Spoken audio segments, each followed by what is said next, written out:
दोस्तों, सावन का पूरा महीना भगवान शिव को समर्पित होता है। इस महीने में सावन के दिनों में भगवान शिव का जलाभिषेक किया जाता है और भगवान शिव पर धतूरा, बेलपत्र, चंदन, शहद आदि अर्पित किए जाते हैं। ऐसा कहा जाता है कि अगर आप महादेव को प्रसन्न करना चाहते हैं तो सावन माह में रुद्राभिषेक या जलाभिषेक जरूर करें। सावन में शिवलिंग की पूजा और जलाभिषेक का महत्व शिव पुराण में बताया गया है।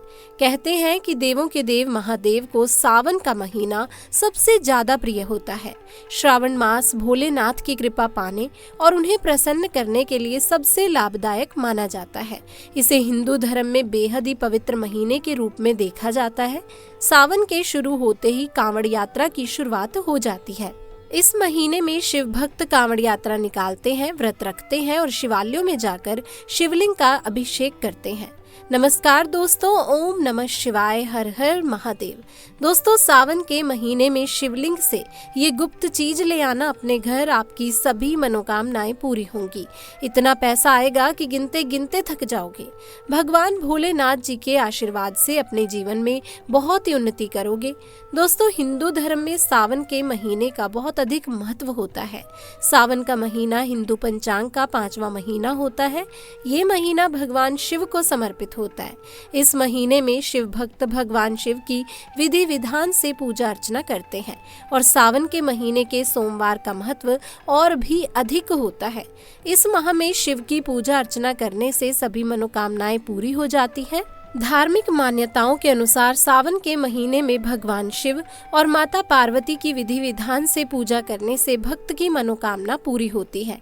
इसके साथ ही सावन के सोमवार व्रत रखने से भोलेनाथ की विशेष कृपा प्राप्त होती है। दोस्तों, सावन माह का आरंभ 22 जुलाई 2024 दिन सोमवार से शुरू हो चुका है और सावन महीने का समापन 19 अगस्त को होगा। कहा जाता है इस सावन के महीने में किसी भी व्यक्ति ने भगवान भोलेनाथ की थोड़ी सी भी पूजा साधना क्रिया कर ली तो उस व्यक्ति के जीवन की सभी मनोकामनाएं पूर्ण हो जाती हैं। उस व्यक्ति के जीवन में हर कष्ट खत्म हो जाता है और उस व्यक्ति के जीवन में धन आना शुरू हो जाता है।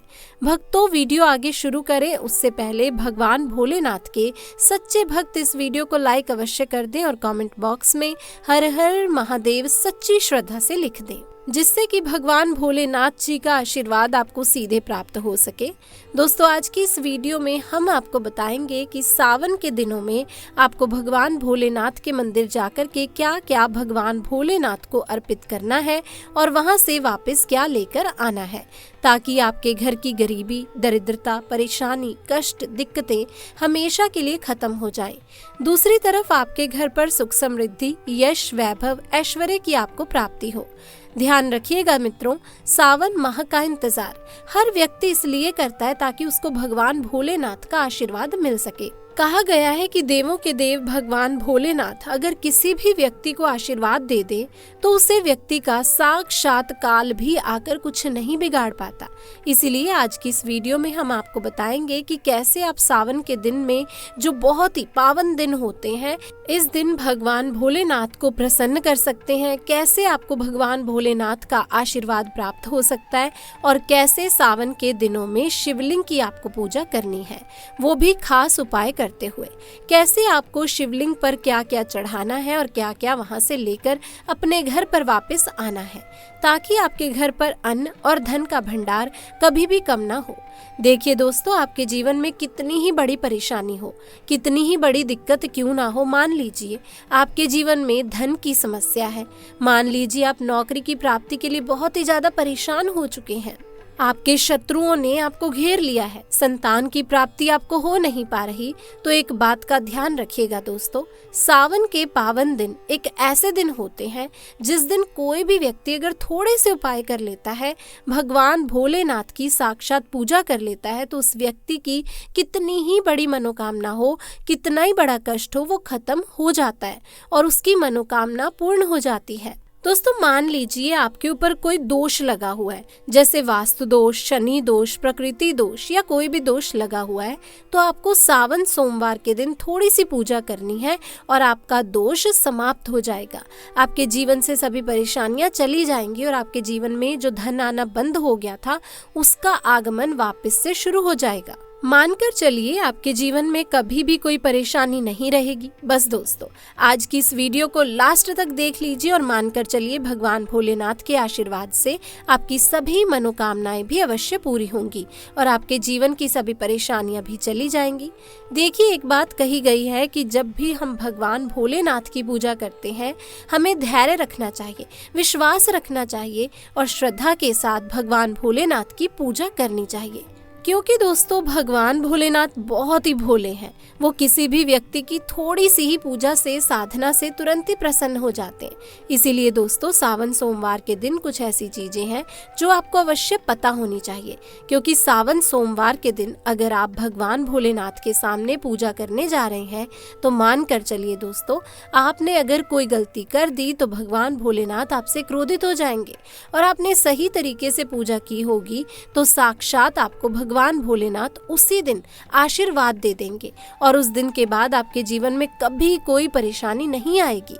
तो दोस्तों, आपको हम एक एक चीज बताने जा रहे हैं, इसीलिए इस वीडियो को लास्ट तक देखिएगा। सबसे पहले आपको भगवान भोलेनाथ के मंदिर जाना होगा। ये जितने भी उपाय आपको बताए जाएंगे ये मंदिर के उपाय होंगे।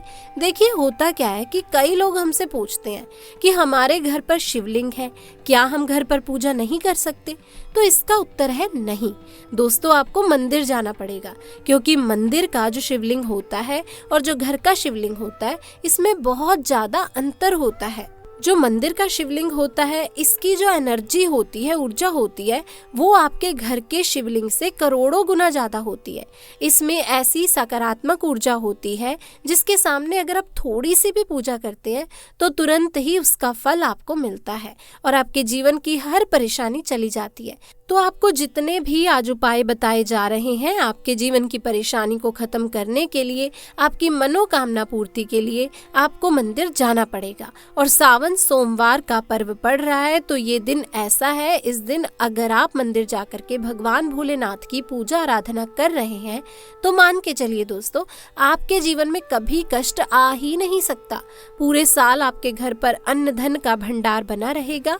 तो आपको क्या क्या ले जाना है, ये सभी बातें आप कहीं पर लिख लीजिए, क्योंकि दोस्तों, अगर आपने एक भी गलती कर दी तो आपकी पूजा संपन्न नहीं होगी।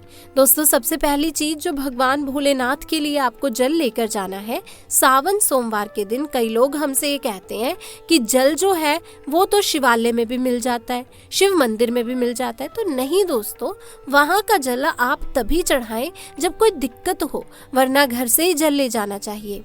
आखिर घर से जल क्यों ले जाया जाता है, इसकी भी बात सुन लीजिए। घर से इसलिए आपको जल ले जाना है ताकि आपके घर का जो जल ले जा रहे हैं भगवान भोलेनाथ पर चढ़ाने के लिए, उसी जल के द्वारा आप भगवान से जुड़ जाएंगे। उस जल के द्वारा आप भगवान को अपनी सभी दिक्कतें बता पाएंगे और उस जल को जैसे ही भगवान भोलेनाथ पर आप चढ़ाएंगे अपनी समस्याओं को बताते हुए, वो समस्या आपकी खत्म हो जाएगी। इसीलिए घर से जल ले जाइएगा। आप सबसे जरूरी चीज जो जल ले जा रहे हैं उसमें 2 से 4 बूंद गंगा जल जरूर डाल लीजिएगा, क्योंकि मित्रों, गंगा जल डाले बिना आपकी पूजा संपन्न नहीं मानी जाएगी। महाशिवरात्रि के दिन तो आपको जल ले जाना है, उसमें गंगा जल डाल करके। दूसरा, आपको 3 पत्ते वाला बेल पत्र ले जाना है। दोस्तों, बेल पत्र बहुत ही शुभ होता है। आपने अगर मान लीजिए एक तरफ 1000 कन्याओं को खाना खिलाया है, दूसरी तरफ भगवान भोलेनाथ को बेल पत्र चढ़ाया है, तो ये दोनों बराबर माने जाते हैं। इसीलिए बेल पत्र जरूर ले जाइएगा। तीसरा, आपको सफेद पुष्प लेकर जाने हैं। सफेद पुष्प भगवान भोलेनाथ को चढ़ाए जाते हैं, इसीलिए सफेद पुष्प भगवान भोलेनाथ के लिए आपको लेकर जाने हैं सावन सोमवार के दिन, ताकि भगवान भोलेनाथ का आशीर्वाद आपको मिल जाए। इसके बाद आपके जीवन की हर परेशानी खत्म हो जाएगी। दोस्तों, सफेद चंदन लेकर के जाना अनिवार्य होता है सावन सोमवार के दिन। और ध्यान रखिएगा दोस्तों कि भगवान भोलेनाथ को अगर आप दूध अर्पित करने जा रहे हैं तो एकदम कच्चा दूध होना चाहिए, पका हुआ दूध नहीं होना चाहिए। अब आपको और क्या क्या ले जाना है, देखिए, अगर आप चाहते हैं कि आपकी हर मनोकामना पूरी हो तो एक डिब्बा लीजिए, उसमें काली मिर्च भर कर ले जाइए। देखिए, बहुत ध्यान से सुनिए, जितनी आपको बातें बता रहे हैं, एक डिब्बे में काली मिर्च भर करके एक लाल कपड़ा लीजिए, उसमें लौंग, कपूर, इसको मौली धागे से बांध करके आपको अपनी जेब में रख कर ले जाना है। सिर्फ इतनी चीज आपको लेकर जानी है आज के दिन। अब आपको पूजा कैसे करनी है, चलिए आपको बताते हैं। बहुत ध्यान से लास्ट तक देखिएगा और जितनी भी चीज आपको बताई जा रही है इन चीजों को आपको लेकर जाना है और शिवालय से वापस लेकर आना है अपने घर पर, ताकि आपको धन की प्राप्ति हो सके, आपकी कोई भी मनोकामना हो वो पूर्ण हो जाए। भक्तों, आप पहले जाएंगे मंदिर। सबसे पहले आपको इस बात का ध्यान रखना है, मंदिर जाने से पहले ही काले या नीले कपड़े का धारण करके मंदिर ना जाए, वरना भगवान भोलेनाथ का आपको क्रोधित रूप देखना पड़ सकता है। सबसे पहले आपको ये करना है कि पतली धार बनाते हुए जल भगवान भोलेनाथ को अर्पित कर देना है। बहुत ध्यान से सुनिएगा भक्तों, पतली धार बनाते हुए भगवान भोलेनाथ को जल आपको अर्पित कर देना है। अब आपको ये करना है दोस्तों कि भगवान भोलेनाथ को चंदन लगाना है। चंदन लगाने के बाद भगवान भोलेनाथ पर 3 पत्ते वाला बेलपत्र रखना है। 3 पत्ते वाला बेलपत्र रखने के बाद आपको भगवान भोलेनाथ पर सफेद पुष्प अर्पित कर देने हैं। सिर्फ इतना आपको करना है। दूध अगर आप चढ़ाना चाहते हैं तो दूध भी आप चढ़ा सकते हैं। इतना बस आपको करना है। इतना करने के बाद आपको वहां पर खड़े होकर 108 बार, बहुत ध्यान से सुनिएगा, 108 बार आपको ओम नमः शिवाय का जाप करना है।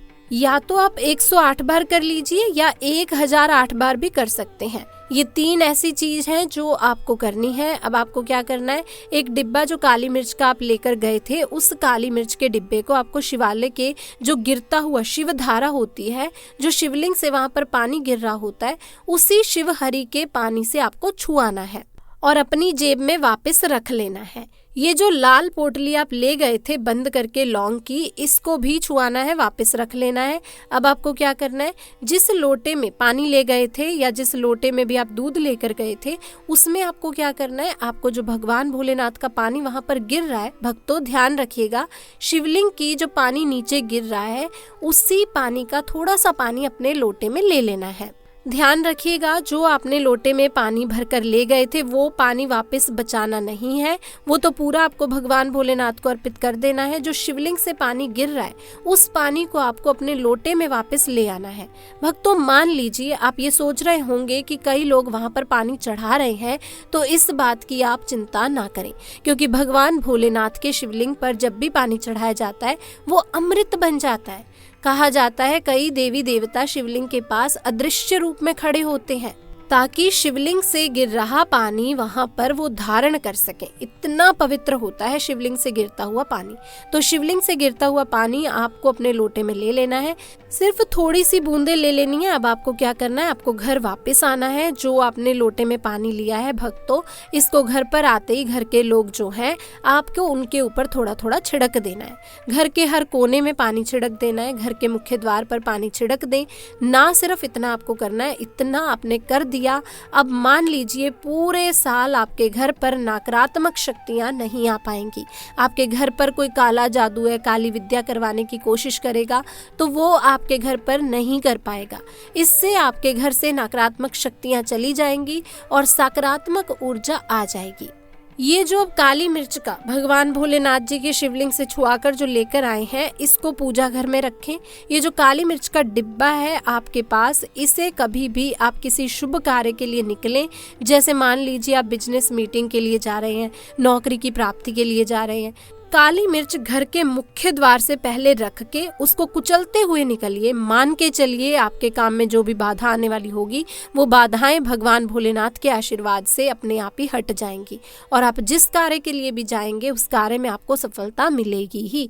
दोस्तों, भगवान भोलेनाथ का यहाँ पर आपको साक्षात आशीर्वाद मिलेगा और तो और आपके जीवन से हर परेशानी चली जाएगी। सावन सोमवार की रात आप अपनी सभी प्रकार की बुरी अनिष्ट शक्तियों से छुटकारा पा सकते हैं। जो लोग भगवान भोलेनाथ माता पार्वती की पूजा करना चाहते हैं वो इस दिन अपने घर पर पर्त का शिवलिंग रख लीजिए। अभिमंत्रित होना चाहिए। जो भी शिवलिंग आप रखें अच्छे से उनको मंत्रों द्वारा भी अभिमंत्रित करके रखें। स्फटिक हो, नर्मदेश्वर शिवलिंग हो, कोई भी रखिए। अच्छे से उनको भोलेनाथ को अपने घर पर ही पूजन कीजिए, 1 लोटा जल चढ़ाकर, क्योंकि मंदिरों में बहुत भीड़ भाड़ होती है और सावन सोमवार पर यही भीड़ का नजारा बहुत ही खूबसूरत लगता है। कोने कोने में शिव भक्त है। अगर आप मंदिर नहीं जा सके या ठीक से जल नहीं चढ़ा पाए तो घर में ही शांति से आप पूजन करें। गन्ने का रस हुआ, पंचामृत हुआ, इससे आप इस दिन भोलेनाथ का अभिषेक कीजिए। दोस्तों फिर भोलेनाथ का श्रृंगार कीजिए, चंदन चढ़ाएं, अक्षत चढ़ाएं, जनेऊ अर्पित कीजिए, थोड़ा सा चंदन का इत्र, क्योंकि चंदन का इत्र विशेष रूप से शिव शंभू को बहुत ही प्रिय है, तो वो आप अर्पित कीजिए। उनके पसंदीदा पुष्प चढ़ाएं, आंकड़े की माला से उनका श्रृंगार कीजिए। दोस्तों कनेर के सफेद पुष्प चढ़ाएं, कमल हुए, गुलाब हुए, बेल हुए, ये फूल उनको बहुत ही प्रिय है, ये अर्पित कीजिए। और 5 बेलपत्र अवश्य चढ़ाएं। आप इस दिन चाहे हो या ना हो आपके पास बेलपत्र, उसी पर आप श्री श्री लिख करके या ओम नमः शिवाय या राम राम लिख करके अर्पित कीजिए। जो चिकना भाग होता है उस पर लिखिए और ये सीधा शिवलिंग पर अर्पित हो। इस प्रकार से आपको बेलपत्र चढ़ाने चाहिए। दोस्तों आप विशेष कर इस बात का ध्यान रखें कि कटे फटे बेलपत्र ना हो। जो व्यक्ति अधूरी चीज भगवान को अर्पित करता है तो उस पर कटे फटे पत्तों की तरह ही कटा फटा फल ही उसको प्राप्त होता है, इसीलिए कभी भी अपूर्ण सामग्री अर्पित ना करें। तो दोस्तों आज की वीडियो में बस इतनी ही जानकारी। मैं उम्मीद करती हूँ कि वीडियो आपको पसंद आई होगी और काफ़ी आपको जानकारी भी मिली होगी। अगर वीडियो पसंद आई है तो इस वीडियो को जल्दी से जाके लाइक कर दीजिए, शेयर कर दीजिए और चैनल पर अगर पहली बार आए हैं तो चैनल को सब्सक्राइब कर लीजिए। तब तक के लिए आप सभी को हर हर महादेव।